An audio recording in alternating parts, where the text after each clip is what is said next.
Well, welcome to the start of another glorious day, right here in God's country, on the Cinnabar. Today we've got a really special episode planned for you. You see, we're celebrating 3 big milestones on our channel that happened just back to back to back.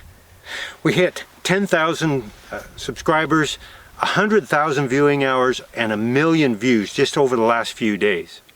Now that makes us a really, well, small channel, but we've got some wonderful and loyal viewers that we want to say thank you to. We really appreciate and are humbled by the fact that you spend your time watching our channel. So what we're going to do today is take out one of our really gem of our Cinnabar collection, a high condition, one-of-a-kind rifle that we've not ever fired before, and invite you folks along and have a good time out here celebrating our big milestones. So stick around, this will be a fun episode. Well, if we're going to celebrate, we'll do it upright and not just shoot one special Winchester today, but we've got a few of them here to show off. You know, if you watch the channel much, you know I really like the 1895 Winchesters, and specifically I really like pistol grip 95s. Now, unfortunately, there aren't a whole lot of them out there. You know, they only made the pistol grip version in the first model flat sides, the first about 5,000 of them. And in the factory record, there's roughly 300 of them listed. So at 6% of production, that probably coincides pretty closely with the amount of pistol grips in the other models. But when they went to the second model, they stopped making the pistol grips. So that's what makes them pretty unusual and pretty hard to find. Now we've got a few examples here of the pistol grip 95s, starting with this top one here. This one's in 303 British. Now they transitioned, or they introduced the 303 British right at the transition between the flat side and the second models. And this one, interestingly enough, is the last known flat side by serial number that's surfaced. That doesn't mean there isn't some hidden out in some gun safe somewhere, but at 5253, this is the last one that's shown up. The next one down is an example of a straight grain with eye pattern checkering. Now this top one is uncheckered, and these all lettered in their current configuration. Next one down, we've got a deluxe with a H pattern checkering, and these two are in 30 US or 3040 Craig. They're marked 30 US on the barrels. And now this bottom one, there's our one of a kind. You see, when they introduced the second models, Winchester did make one prototype with a pistol grip, and we've got the documentation on that one. It actually was part of the Winchester reference collection until the reference collection went to the Cody Firearms Museum, and some of the firearms were sold in order to finance the building of the museum. So this is one that came out of the collection, and we'll get into kind of the story of how it came into my possession. It's kind of an interesting one. But before we get into all that, we're out here with some targets out in front of us, so we're going to go ahead and take a few shots with these and just make sure they function right and they're shooting all right. Okay, so before we talk a little bit more about our one-of-a-kind second model pistol grip, let's make sure these others are shooters first. Now this first one, of course, our plain uncheckered 303 British flat side, the last known flat side. Let's try one of those jugs up on top. Oh, there we go. We'll shoot a little steel. Oh, maybe another jug. Oh, that did it. Shooting a little bit high, it looks like. Let's see. Let's go with the other steel. Okay, there we go. Love that old flat side. All right, so now this next one, I've not shot this before. This is our plain eye pattern checkered pistol grip. Some guy who's probably a whole lot taller than me put about a 2-inch extension on this one, and it's not the most comfortable for me to shoot. Now the 95s have a 12 3/4 inch length of pull, which is pretty comfortable for a short guy like me, but probably wouldn't have been for a tall guy. So we'll see how this one feels.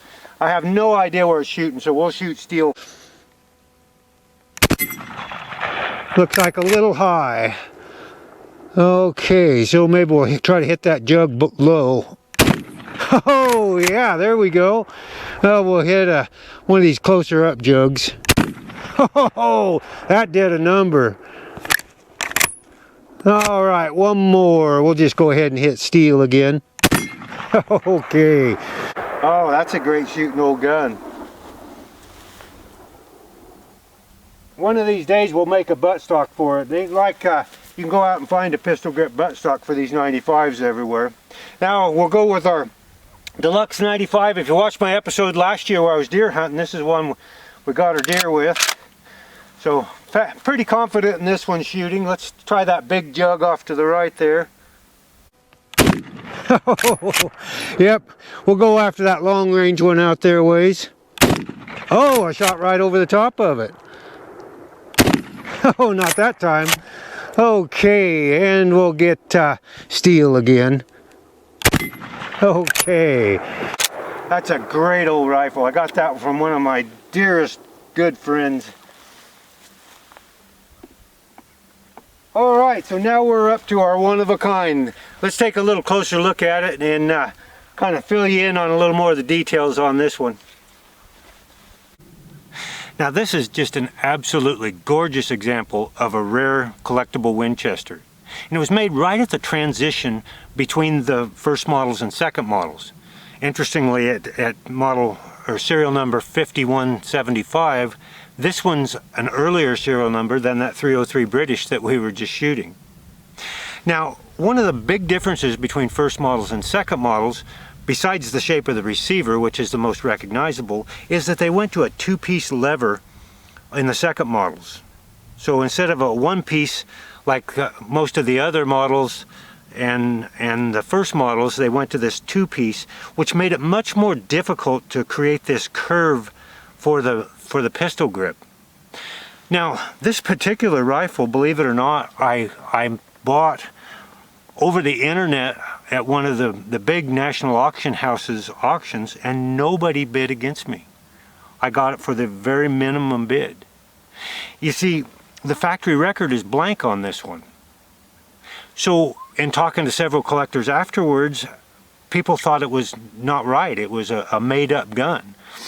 Fortunately for me, I had looked over the old inventory sheets from the Winchester reference collection and remembered that there was one second model pistol grip on the inventory for the Winchester reference collection. So I knew about this gun, and I called up my good friend Rob Kassab, who was one of the authors of that wonderful 1895 Winchester book, and talked to him about it. And he had these same records, and we both kind of compared notes, and he said, yeah, that's the gun, that's the real deal, that's it. So Rob was interested in the gun, but because I had found it and done the background and the research on it, he was on the phone from Florida, and I was on the phone out here from the West Coast at the auction house, and he was going to back me up. If I faltered and didn't get the gun, he was going to take up the bid, and he was willing to pay more than I could afford. And it's a testament to his integrity that he didn't put in a bid against me and let me get the gun. And then it's in that Winchester 1895 book in a couple of places. So really a fortunate situation for me to get this one in my collection and to have good friends like Rob. Now, when Winchester had their reference collection, they actually had cards with descriptions of each of the guns in the collection. And here's a copy of the card that went with this one. This was number 307 in their inventory, but it says Winchester model 1895 30 caliber U.S. government cartridge, fitted with pistol grip. Decided not to make for trade on account of expense. 28-inch round barrel, sporting form, serial number 5175, finish blued, and no record book entry handwritten in here. Now I think that probably was written by somebody at the Cody Firearms Museum when it was part of their collection.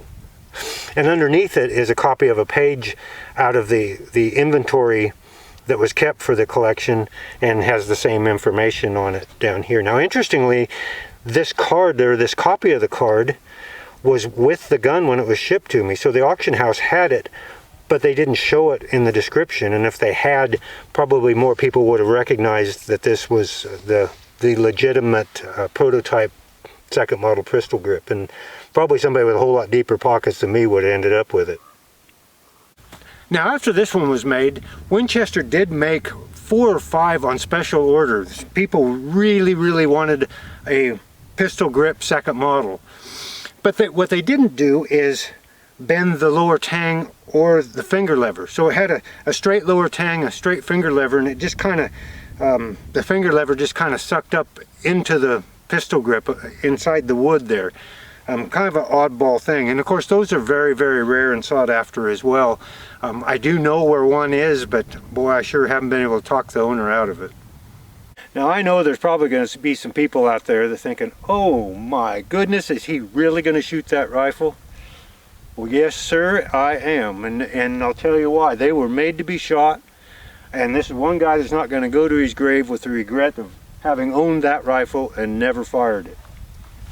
So we're just going to single load a couple of them. I'm not going to fill up the magazine or anything. Boy, it's smooth. Now I know that it was shot at the factory, but I'm not so sure it has been since. So let's see, have no idea where it's shooting. We'll shoot steel first, see if we can see where it hits on steel. Right over the top of it, so we know it's shooting high. So, just for fun, we'll try that jug that's right up front there. Oh, did a number. Okay, better shoot one more jug just to say we did. What a great old gun.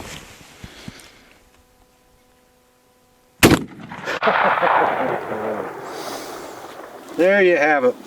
One of a kind, second model 1895 pistol grip. Now there's a couple more jugs out there. We may have to finish those off before we button things up. Now before we go, I'd like to thank Chris Zervos, who sent me this beautiful zebra wood stand here for the rifles, and Fred Vandersnick, who makes these racks in the back here. He makes one each year for the Winchester Arms Collectors Association, and it gets raffled off over at Cody, and I was lucky enough to win it this year. Okay, so let's get those last couple jugs handled. We'll use our deluxe pistol grip flat side for that. Oh, that did her.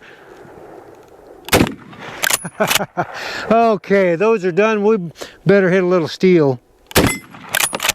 Okay, so thanks everybody for joining me. That's been great. I appreciate all the views and all the great comments we get, and even some of the comments that aren't quite so great. And keep on watching. As always, if you're interested in Winchesters, you know, get on the Winchester Arms Collectors Association site, become a member. It's just an incredible resource for you. Until next time, happy trails from the Cinnabar.